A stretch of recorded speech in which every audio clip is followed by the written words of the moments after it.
I landed in Tokyo the week the late rains returned, the kind that bead on glass and turn taillights into smears. My assignment sounded simple: profile Hoshino Motors' aftermarket division and a grassroots drift crew they quietly sponsored. I'd covered motorsport, but this felt different.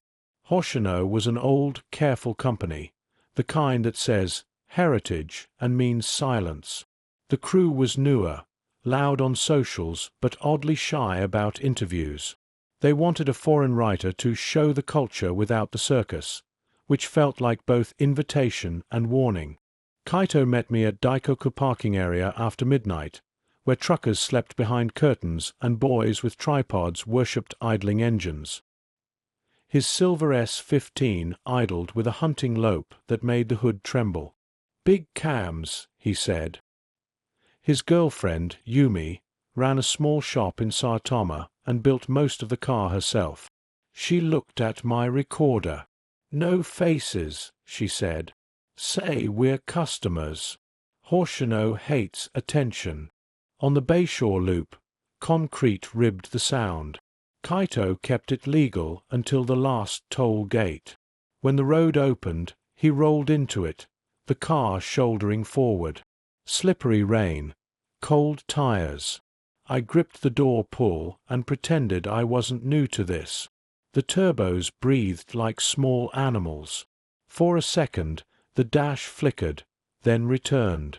Kaito eased off like he'd stepped on glass. "You see that?" he asked. "No." The next day we drove north toward Gunma, where the road curled on itself like handwriting. Hoshino had scheduled a factory tour. Sealed buildings, friendly staff with damp handshakes, a conference room where tea tasted like melted pennies. An executive smiled without his eyes and asked what angle I preferred. "Human," I said. "Mechanics, not PR words." He nodded like that was exactly his plan, then handed me brochures heavy as bricks. The plant floor smelled of coolant and cut metal. I watched subassemblies glide past. Steering racks, brake boosters, knuckles like polished bones. A line chief kept saying, "perfect quality," while a counter clicked up defects. The cadence felt rehearsed, like a tour designed not to be looked at too long. Later, in a side room, a young engineer named Soto slipped me a printout when no one watched. A bulletin dense with kanji and numbers, the kind you write when you want a problem to vanish into paperwork. "ECU, test batch, throttle hang," he whispered.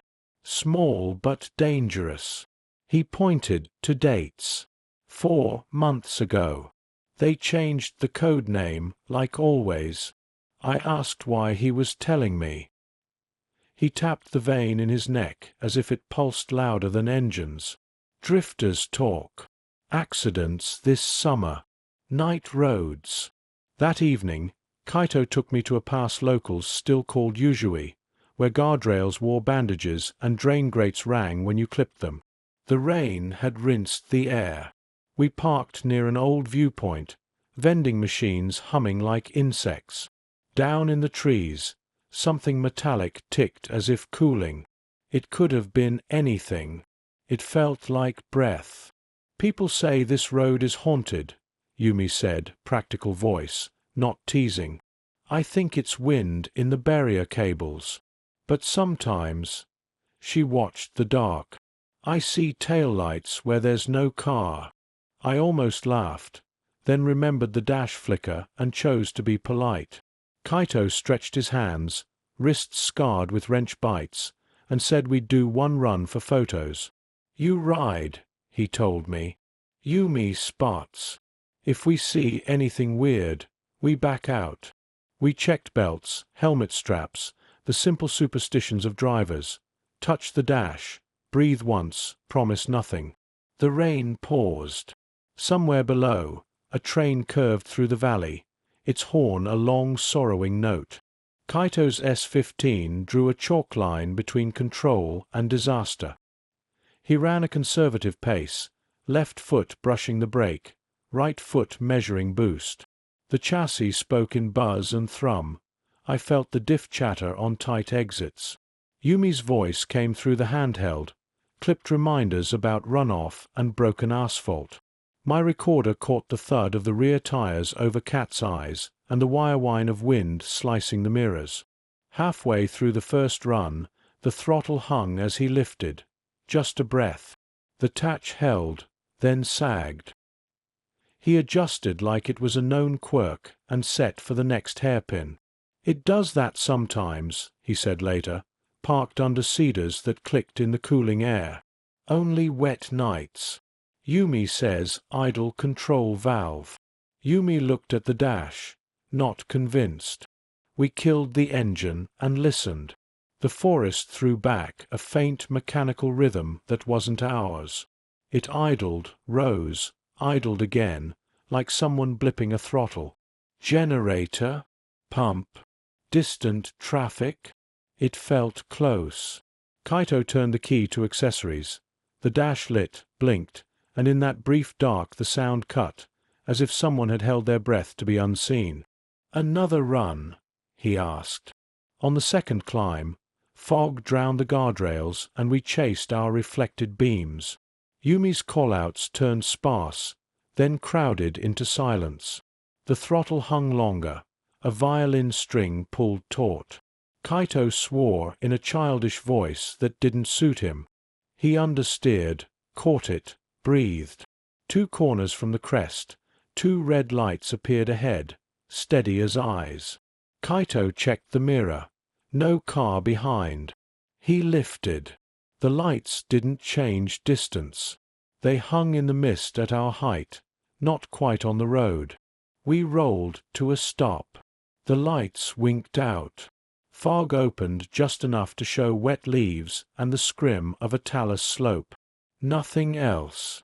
Yumi laughed, a single syllable like metal hitting concrete. "Roadwork marker," she said. "Or someone's bicycle." Her hands shook as she lit a cigarette she'd sworn off months ago. We crawled down.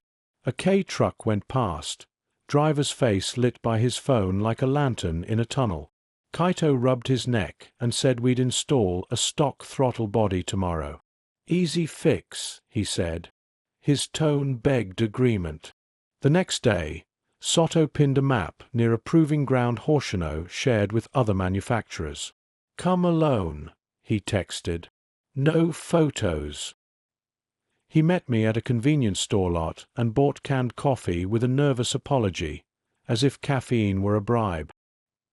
He described a small run of ECUs flashed with a calibration meant to steady cold start idle for emissions tests.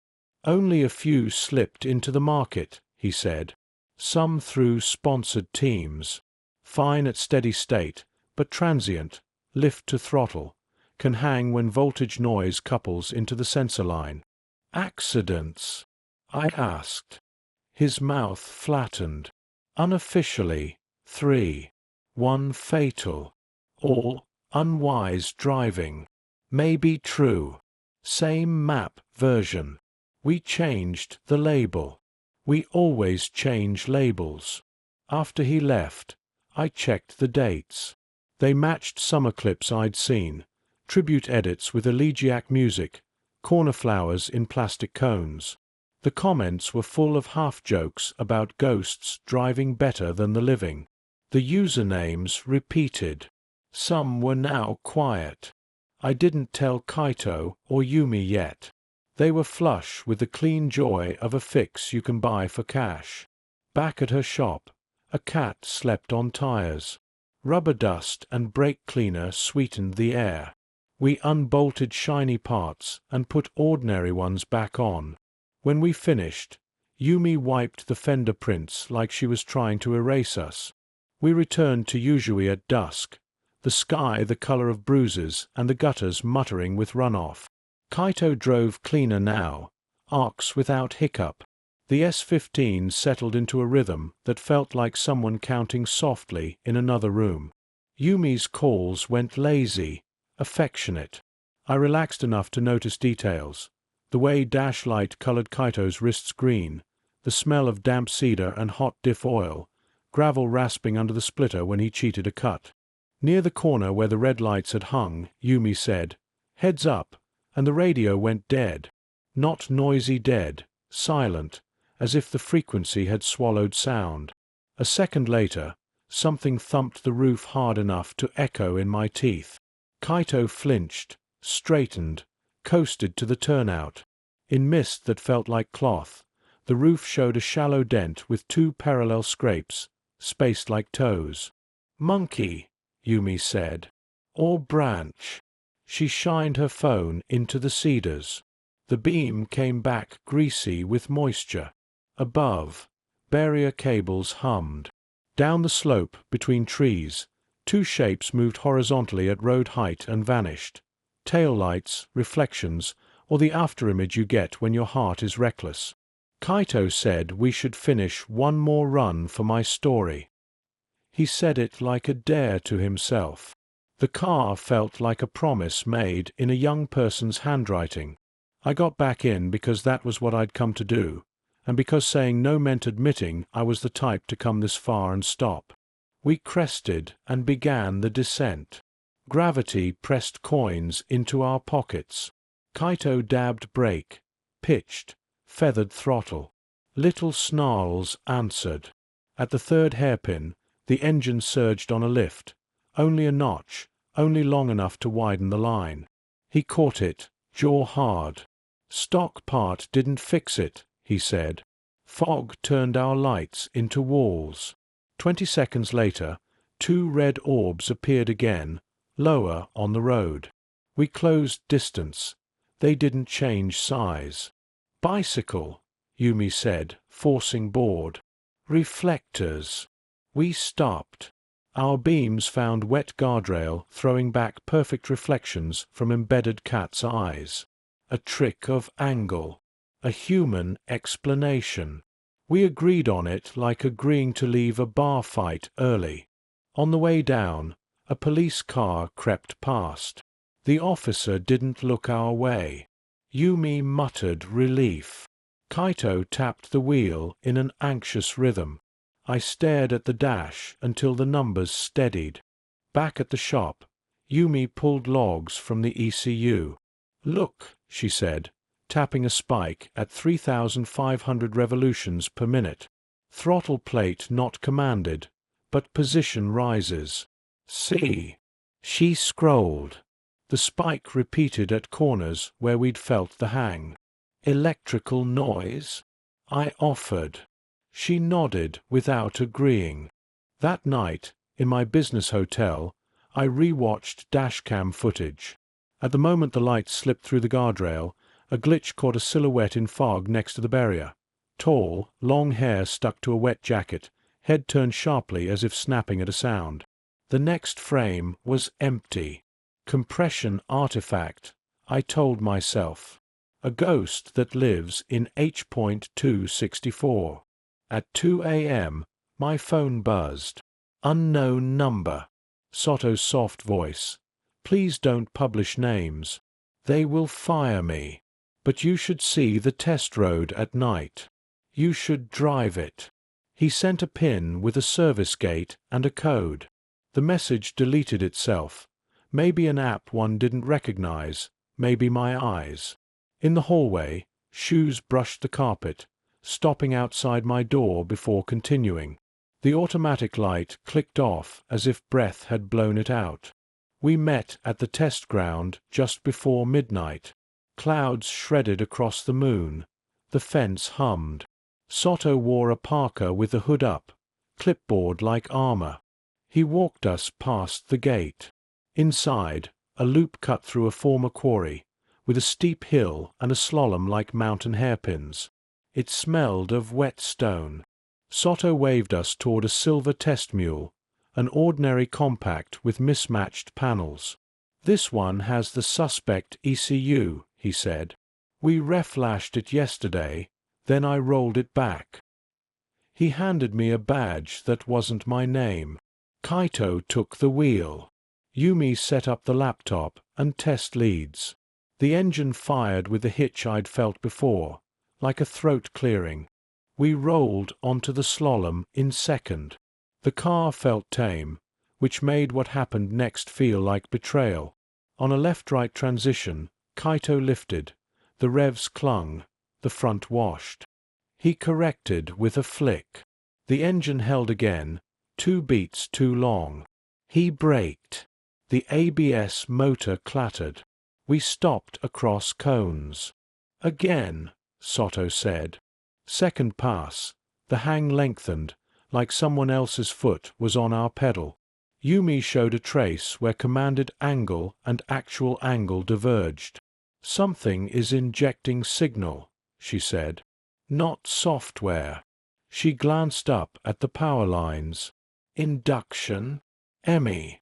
On the third pass, perimeter lights flickered. The guard at the shack looked our way and then away. The engine idled by itself to 1,600, then 2,000. Kaito's hands hovered above the wheel. The mirror filled with 2 red dots that weren't our taillights because we weren't moving. They approached and enlarged like things not bound by distance. When Kaito tapped the stalk, our indicators flashed. The dots held steady. Soto's radio crackled, though nobody was on our channel. A voice said something like, "Don't lift," or "Don't live," hard to tell through rain. The engine ticked like cooling. We left fast, bolting the hood, erasing the logs. In a storage shed, Soto opened a cabinet.